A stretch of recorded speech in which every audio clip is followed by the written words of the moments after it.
Good morning बच्चों। बेटा 12th biology जो है उसमें हमने जो है मादा युग्म कोद्भिद जो है उसकी संरचना और उसका निर्माण हमने पढ़ लिया था। मादा युग्म कोद्भिद जो है उसके बाद अगला जो टॉपिक है अपना वो है युग्मक स्थानांतरण। अगला टॉपिक क्या है बेटा? युग्मक स्थानांतरण, यानी युग्मकों का स्थानांतरण देखना हमें कि भाई नर युग्मक बन चुका है, मादा युग्मक बन चुका है, अब नर युग्मक और मादा युग्मक जो है उनका स्थानांतरण होता है, यानी नर व मादा युग्मक एक दूसरे के निकट आते हैं। वो क्रिया क्या कहलाती है? युग्मक स्थानांतरण। और आवर्त बीजी जो पादप जो होते हैं उनमें युग्मक स्थानांतरण की जो क्रिया है उसे परागण कहा जाता है। आवर्त बीजी जो पादप हैं उनमें युग्मक स्थानांतरण की क्रिया जो है वो क्या कहलाती है बेटा? परागण कहलाती है। यानी परागण के द्वारा नर युग्मक जो है ये मादा युग्मक के पास पहुंचता है। यानी कहने का मतलब आवृत बीजी जो पादप हैं उनमें युग्मक स्थानांतरण कौन सी विधि द्वारा होता है? परागण के द्वारा होता है। ठीक बेटा, अब बात करते हैं हम परागण की। परागण जो है ये क्या है? देखिए बेटा, परागण क्या होता है कि पराग कण जो होते हैं, पराग कण जो हैं वो पुष्प की वृत्तिकाग्र पर पहुंचते हैं। पराग कणों का पुष्प की वृत्तिकाग्र पर पहुंचना, वो क्रिया क्या कहलाती है? परागण कहलाती है। कि पराग कण जो हैं उनका पुष्प की वृत्तिकाग्र पर स्थानांतरण ही क्या कहलाता है? परागण कहलाता है। देखिए बेटा, ये एक पुष्प है, इसका ये जायांग है, ये इसका जायांग हो गया, ये क्या हो गया? पुंकेसर, और ये परागकोश है इसमें। तो जब परागकोश का स्फुटन होता है तो पराग को कण जो हैं ये पुष्प की वृत्तिकाग्र पर पहुंचते हैं। पराग कणों का पुष्प की वृत्तिकाग्र पर पहुंचना ही क्या कहलाता है? परागण कहलाता है। आप ये कह सकते हैं दूसरी परिभाषा में कि पराग कणों का पराग कोश से मुक्त होकर, पराग कणों का पराग कोश से मुक्त होकर पुष्प की वृत्तिकाग्र पर पहुंचना जो है वो क्रिया परागण कहलाती है। ठीक है बेटा, तो ये क्या होगी? परागण की परिभाषा। उसके बाद परागण जो है उसके हम प्रकार पढ़ते हैं। तो परागण के प्रकार की हम बात करें तो आवृत बीजी जो पादप हैं उनमें परागण जो है वो 3 प्रकार का होता है। परागण जो है वो कितने प्रकार का है बेटा? 3 प्रकार का। और 3 प्रकार में हम पहला प्रकार लेते हैं इसमें स्वयुग्मन। स्वयुग्मन पहला प्रकार हो गया इसका। दूसरा इसका जो प्रकार है वो है सहजात पुष्पी, सहजात पुष्पी परागण, सहजात पुष्पी परागण और स्वयुग्मन 2 हो गए। और तीसरा जो होता है वो होता है पर परागण। तो आवर्त बीजी जो पादप हैं उनमें ये 3 प्रकार का परागण पाया जाता है: स्वयुग्मन, सहजात पुष्पी परागण और परागण। ठीक बेटा, जिसमें हम सबसे पहले लेते हैं स्वयुग्मन। स्वयुग्मन क्या है? देख बेटा, स्वयुग्मन क्या होता है कि जब पराग कण पराग कोश से मुक्त होकर उसी पुष्प की वृत्तिकाग्र पर पहुंचता है। स्वयुग्मन किसे कहोगे? जब पराग कण पराग कोश से मुक्त होकर उसी पुष्प की वृत्तिकाग्र पर पहुंचता है तो वो क्या कहलाता है बेटा? स्वपरागण कहलाता है। यानी परागण की क्रिया एक ही पुष्प में होती है, वो क्या कहलाएगा? स्वयुग्मन कहलाएगा। ठीक बेटा, दूसरा है सहजात पुष्पी परागण। सहजात पुष्पी परागण, सहजात पुष्पी परागण देखिए बेटा ये है कि परागकण परागकोश से मुक्त होकर उसी पौधे के दूसरे पुष्प की वर्तिकाग्र पर पहुंचता है।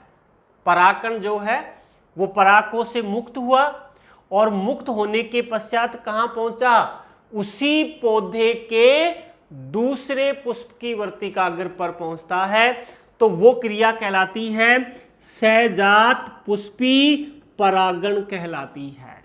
समझ में आया बेटा कि अगर परागकण परागकोश से मुक्त हुआ और उसी पुष्प की वर्तिकाग्र पर पहुंचा तो स्वयुग्मन, और परागकण परागकोश से मुक्त होकर उसी पौधे के दूसरे पुष्प की वर्तिकाग्र पर पहुंचता है तो वो क्रिया सहजात पुष्पी परागण कहलाती है। कहने का मतलब ये हुआ कि स्वयुग्मन कहां होता है, एक ही पुष्प के मध्य, और सहजात पुष्पी परागण कहां होता है, एक ही पौधे के दो पुष्पों के मध्य होता है। ठीक है बेटा, क्लियर है यहां तक। उसके बाद देखिए पर परागण। पर परागण क्या होता है कि जब परागकण परागकोश से मुक्त होकर उसी जाति के दूसरे पौधे के पुष्प की वर्तिकाग्र पर पहुंचता है। यानी कहने का मतलब परागण की क्रिया, पर परागण की जो क्रिया है वो एक ही जाति के दो पौधों के पुष्पों के मध्य होती है। एक ही जाति के दो पौधों के पुष्पों के मध्य होती है, तो वो क्रिया क्या कहलाती है, पर परागण कहलाती है। तो ये तीन प्रकार का जो परागण है हमने पढ़ा, स्वपरागण, सहजात पुष्पी परागण और बेटा पर परागण। और इसे याद करने का सबसे अच्छा जो तरीका है ये डायग्राम है। इस डायग्राम के द्वारा आप इन तीनों चीज़ों को बिल्कुल क्लियर ही समझ सकते हैं कि एक ही पुष्प की वर्तिकाग्र पर जाएगा तो स्वयुग्मन, उसी पौधे के दूसरे पुष्प पर परागकण जाएगा तो सहजात पुष्पी परागण, और जब परागकण जो है वो परागकोश से मुक्त होकर उसी जाति के दूसरे पौधे के पुष्प की वर्तिकाग्र पर पहुंचता है। जैसे मैं एक बात करूं, उसी जाति का मेरा मतलब ये हुआ कि अगर गुलाब का परागकण एक पौधे से अब दूसरे पौधे यानी दूसरा पौधा भी गुलाब का ही होना चाहिए, ये नहीं कि गुलाब का परागकण अगर सरसों के पुष्प की वर्तिकाग्र पर गिर जाता है तो उसे पर परागण नहीं कहेंगे। पौधे जो होंगे वो दोनों एक ही जाति के होते हैं, उस स्थिति में पर परागण की क्रिया होती है। ठीक है बेटा, अब हम इसमें थोड़ा सा डिटेल से पढ़ते हैं। तो सबसे पहला इसमें हम लेते हैं स्वयुग्मन। तो स्वयुग्मन के बारे में आपने क्या पढ़ा था कि परागकण जो होता है ये परागकोश से मुक्त होता है और उसी पुष्प की वर्तिकाग्र पर पहुंचता है, यानी परागण की क्रिया एक ही पुष्प में होती है। और स्वयुग्मन के लिए पादपों में कुछ अनुकूलन पाए जाते हैं। पादपों में क्या पाए जाते हैं बेटा, कुछ अनुकूलन पाए जाते हैं, और इन्हीं अनुकूलनों के कारण पादप जो होता है उनमें स्वयुग्मन होता है। हम यहाँ पर 3 अनुकूलन पढ़ेंगे जिनके कारण पादपों में स्वयुग्मन की क्रिया होती है। ठीक बेटा, अनुकूलन क्या है? पहला अनुकूलन है द्विलिंगी पुष्प। द्विलिंगी पुष्प देख बेटा, वे पौधे जिनमें स्वयुग्मन होता है, वे पौधे जिनमें स्वयुग्मन होता है, वे पौधे जिनमें स्वयुग्मन होता है उनके पुष्प हमेशा क्या होंगे? द्विलिंगी होंगे, यानी उनमें जायांग भी पाया जाएगा और पुंकेसर जो है ये भी उपस्थित होता है। एक ही पुष्प में दोनों जायांग उपस्थित होंगे, नर जननांग भी उपस्थित होगा, मादा जननांग भी उपस्थित होगा। तो वो पुष्प हमेशा कैसा होगा? द्विलिंगी होगा। भाई एक लिंगी अगर पुष्प है तो क्या उसमें स्वयुग्मन हो सकता है? नहीं हो सकता, क्योंकि स्वयुग्मन में परागकण उसी पुष्प का परागकण उसी पुष्प की वर्तिकाग्र पर जाता है। तो एक लिंगी पुष्प में कभी भी स्वयुग्मन नहीं होगा। स्वयुग्मन किन पुष्पों में होगा? वे पुष्प जो द्विलिंगी होते हैं। तो पहला अनुकूलन क्या आ गया स्वयुग्मन का? कि पुष्प हमेशा द्विलिंगी ही होगा। और द्विलिंगी का दूसरा नाम क्या है बेटा? उभयलिंगी भी आप बोल सकते हैं। ठीक बेटा। अब दूसरा अनुकूलन लेते हैं, समकाल पक्वता। समकाल पक्वता, देख बेटा समकाल पक्वता क्या है?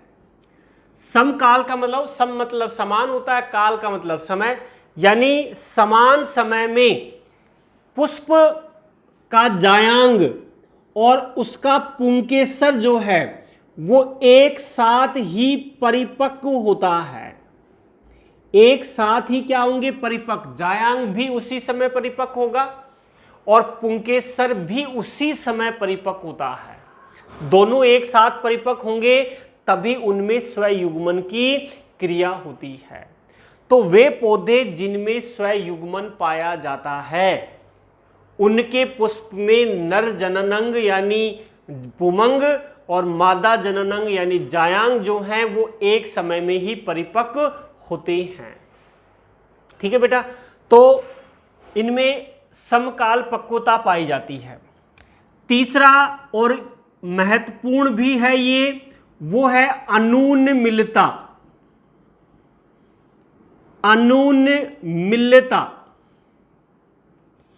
तीसरा जो अनुकूलन मिलता है वो है अनून्मिलता। देख बेटा अनून्मिलता क्या है? देख बेटा कुछ पौधे ऐसे होते हैं जिनके जनन अंग, जनन अंग का मेरा मतलब उसमें पुमंग और जायांग जो है वो दल के द्वारा आवृत होते हैं। पुमंग और जायांग जो हैं वो किसके द्वारा होती है? दल जो है उसके द्वारा आवृत होते हैं और दल के द्वारा आवृत होते हैं, अतः उनमें परागकण बाहर से नहीं आ सकता। जैसे हम अगर ये बात करें, यहाँ डायग्राम बनाएं, तो ये तो क्या हो गया अपना जायांग हो गया भाई, ये क्या हो गया पुंकेसर हो गया, और ये जायांग और पुंकेसर जो है ये दल के द्वारा आवृत होते हैं। किसके द्वारा बेटा आवृत होते हैं? दल जो है उसके द्वारा आवृत होते हैं। और जब दल के द्वारा आवृत हैं, दल के द्वारा ढके हुए हैं, तो उनमें हमेशा क्या होगा? स्वयुग्मन ही होगा। ना तो सहजात पुष्पी परागण हो सकता, न ही पर परागण हो सकता, क्योंकि उनके जायांग कैसे हुए? ढके हुए हैं, और ढके होने के कारण बाहर से परागकण आ ही नहीं सकता।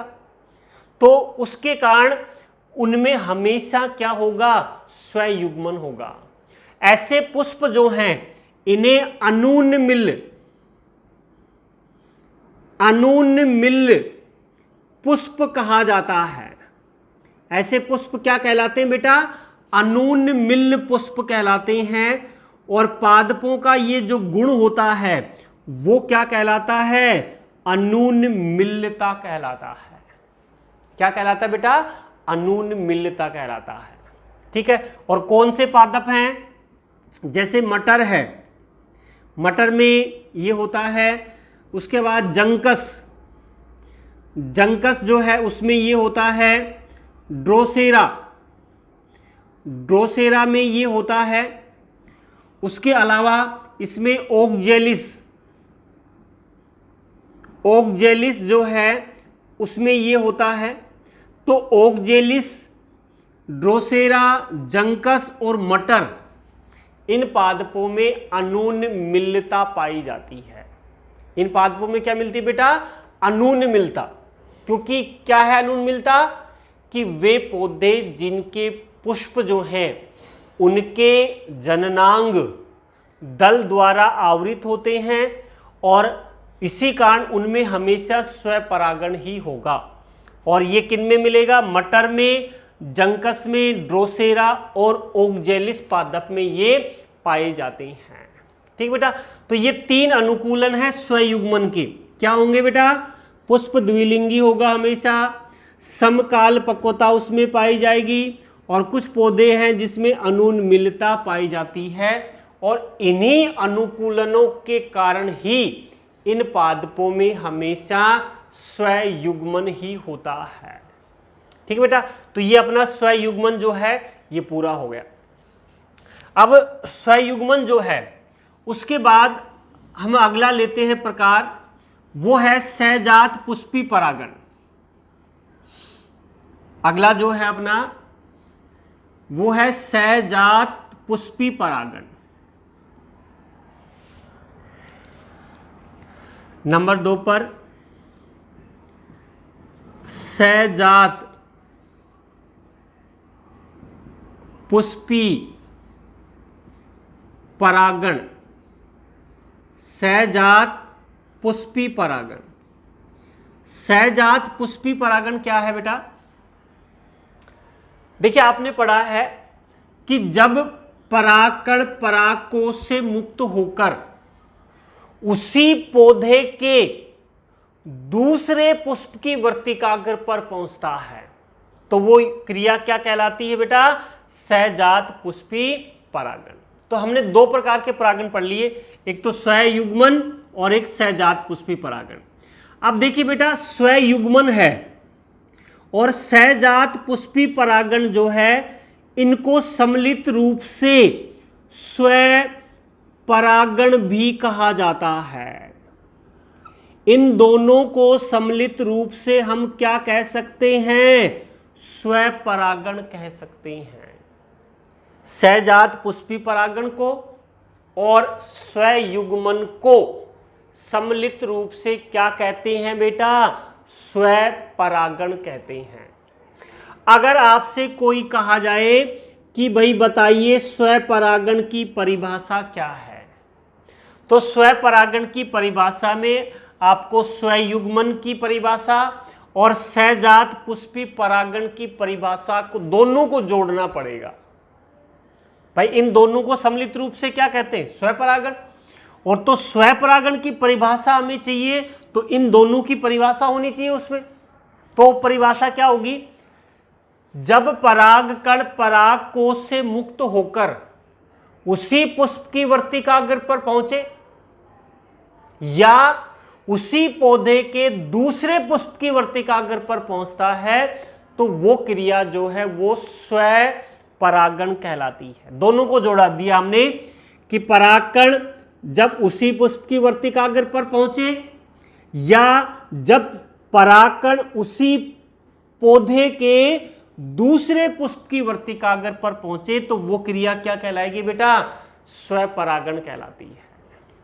ठीक है, तो स्वयुग्मन और सहजात पुष्पी परागण को हमने सम्मिलित रूप से स्वपरागण नाम दे दिया। ठीक है बेटा, तो अपना स्वपरागण कहने का मतलब है पूरा हो गया। अब स्वपरागण के बारे में हम थोड़ा और पढ़ेंगे कि भाई जिन पौधों में स्वपरागण पाया जाता है उन पौधों में स्वपरागण के क्या लाभ हैं और क्या हानि है, वो हमें देखनी है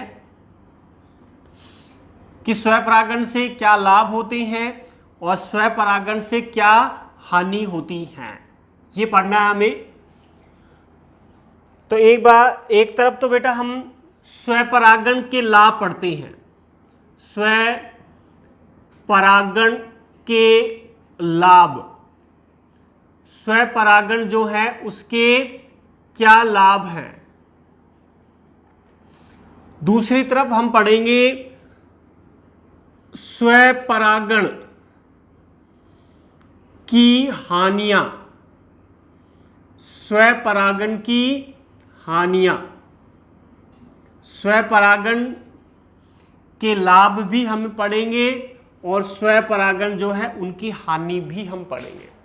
तो हम सबसे पहले स्वपरागण के लाभ पढ़ते हैं और लाभ में सबसे पहला आता है कि स्वपरागण जो है ये सुनिश्चित होता है।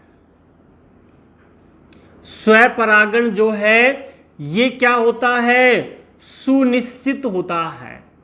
सुनिश्चित का मतलब कि पर परागण जो है, आपने देखा होगा पर परागण माध्यम पर आधारित होता है।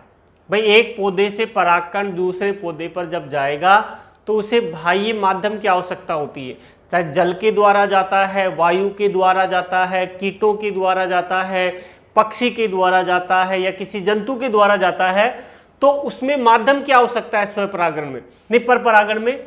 और स्वपरागण माध्यम पर आधारित नहीं है, और माध्यम पर आधारित नहीं है, इसलिए स्वपरागण क्या होता है? सुनिश्चित होता है। इसमें कोई भी बदलाव नहीं आ सकता, ये होगा क्योंकि ये माध्यम पर आधारित नहीं होता है। ठीक है बेटा। दूसरा है स्वपरागण में जो संतति बनती है, जो संतति बनती है वो जनक के समान होती है। जो संतति बनती है वो जनक के क्या होती है? समान होती है, क्योंकि परागकण उसी पुष्प का है या उसी पौधे का है, तो जो भी संतति बनेगी वो बिल्कुल जनक के क्या होती है? समान होती है। जब संतति जनक के समान होती है तो जनक के जो अच्छे लक्षण हैं, जनक के जो अच्छे लक्षण होते हैं उन्हें स्वपरागण की क्रिया के द्वारा लंबे समय तक संरक्षित किया जा सकता है। कि भाई स्वपरागण में कोई जो संतति बनती है उसमें किसी भी प्रकार का बदलाव नहीं आता, बिल्कुल संतति बनती है जनक के समान, जिसके कारण जनक के अच्छे लक्षणों को हम लंबे समय तक संरक्षित कर सकते हैं। अगर क्वेश्चन ये आता है कि भाई कोई पादप है जिसमें अच्छे लक्षण हैं, तो उन लक्षणों को संतति में हम किस प्रकार संरक्षित कर सकते हैं, तो आपका जवाब क्या होगा? स्वपरागण के द्वारा उन लक्षणों को संरक्षित किया जा सकता है। ठीक है बेटा। नंबर 4 क्या है?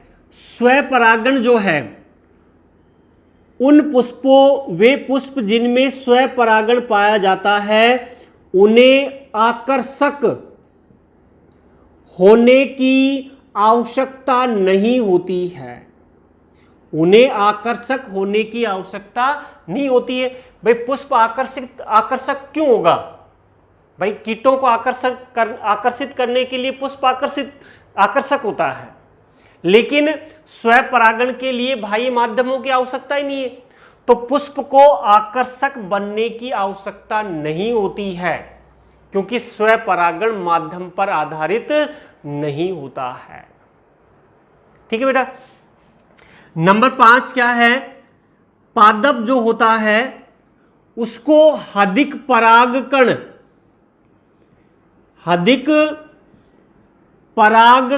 बनाने की आवश्यकता नहीं होती है।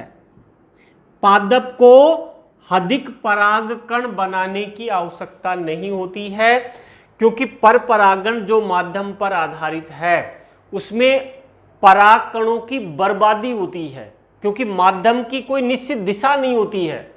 हवा कहीं किसी भी तरफ से चल सकती है, कीट कहीं पर भी जा सकता है, पक्षी भी कहीं पर जा सकता है। अतः पर परागण में परागकणों की बर्बादी होती है, अधिक संख्या में पुष्प परागकण बनाता है, लेकिन स्वपरागण में जो सुनिश्चित है, स्वपरागण सुनिश्चित है, अतः पादप जो है उसको अधिक परागकण बनाने की आवश्यकता नहीं होती है। ठीक है बेटा।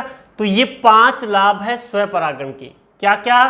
परागण स्वपरागण सुनिश्चित होता है, बनी संतति जनक के समान होती है, जनक के अच्छे लक्षणों को लंबे समय तक संरक्षित कर सकते हैं, पुष्प को आकर्षक होने की आवश्यकता नहीं होती है, और पादप को अधिक परागकण बनाने की आवश्यकता नहीं होती है, अर्थात परागकणों की बर्बादी स्वपरागण में नहीं होती है। ठीक है बेटा। अब स्वपरागण जो है उसकी हानि पढ़ते हैं कि कुछ स्वपरागण जो है उसकी कुछ हानि भी होती है। सबसे पहली जो हानि है, स्वपरागण में जो संतति बनती है उसमें विभिन्नताएं उत्पन्न नहीं होती हैं। संतति में क्या उत्पन्न नहीं होती है बेटा? विभिन्नताएं उत्पन्न नहीं होती हैं, क्योंकि परागकण या तो उसी पुष्प का होता है या उसी पौधे का होता है। तो संतति बनती है वो आनुवांशिक रूप से बिल्कुल जनक के समान है। अतः संतति में किसी भी प्रकार की विभिन्नताएं उत्पन्न नहीं होती हैं स्वपरागण के द्वारा। ठीक है। दूसरा है, जब संतति में विभिन्नताएं उत्पन्न नहीं होंगी तो नई किस्में और नई प्रजातियां जो हैं उनका विकास नहीं होता है। नई प्रजातियां और नई किस्में स्वपरागण के द्वारा नहीं बनाई जा सकती, क्योंकि स्वपरागण में जो संतति बनती है उसमें विभिन्नताएं उत्पन्न नहीं होती हैं। ठीक है बेटा। तीसरा इसमें है कि अगर जनक में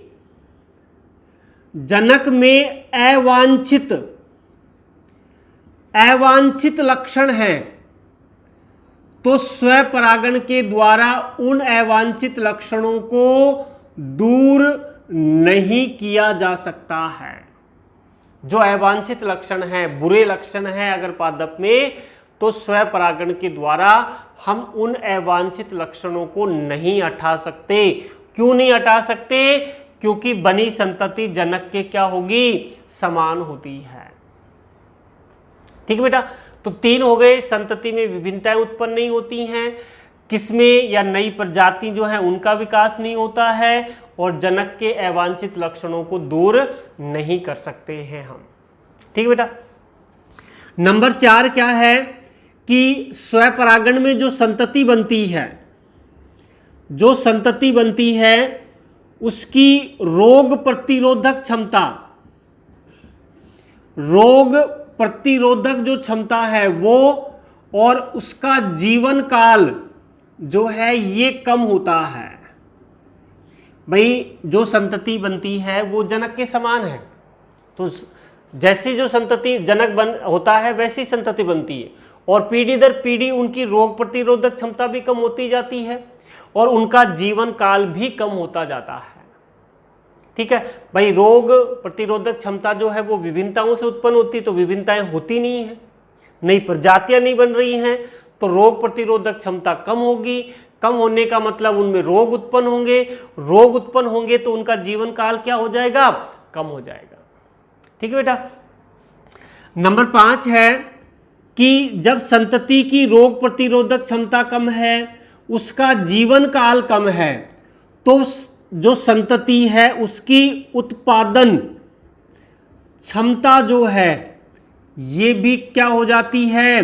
कम हो जाती है। भाई जीवन काल कम हो गया, रोग उसमें अधिक पैदा हो रहे हैं, तो जो भी संतति बनेगी उसकी उत्पादन क्षमता जो है वो कम होती है। ठीक है। तो ये 5 हानियां हैं कि संतति में विभिन्नताएं उत्पन्न नहीं होती हैं, स्वपरागण के द्वारा नई किस्में या प्रजाति जो है उनका विकास नहीं हो पाता है, जनक के अवांछित लक्षणों को हम इस विधि द्वारा दूर नहीं कर सकते, संतति की रोग प्रतिरोधक क्षमता, जीवन काल कम हो जाता है, और इनके कारण ही उनकी उत्पादन क्षमता भी कम हो जाती है। तो ये अपना टॉपिक स्वपरागण जो है बेटा पूरा हो गया, जिसमें हमने स्वयुग्मन पढ़ा, सहजात पुष्पी परागण पढ़ा, जिसमें स्वपरागण जो है या स्वयुग्मन है उसके अनुकूलन पढ़े, और उसके बाद स्वपरागण के लाभ और स्वपरागण की हानियां हमने पढ़ी। ठीक है बेटा। तो आज के लिए इतना ही। Thank you.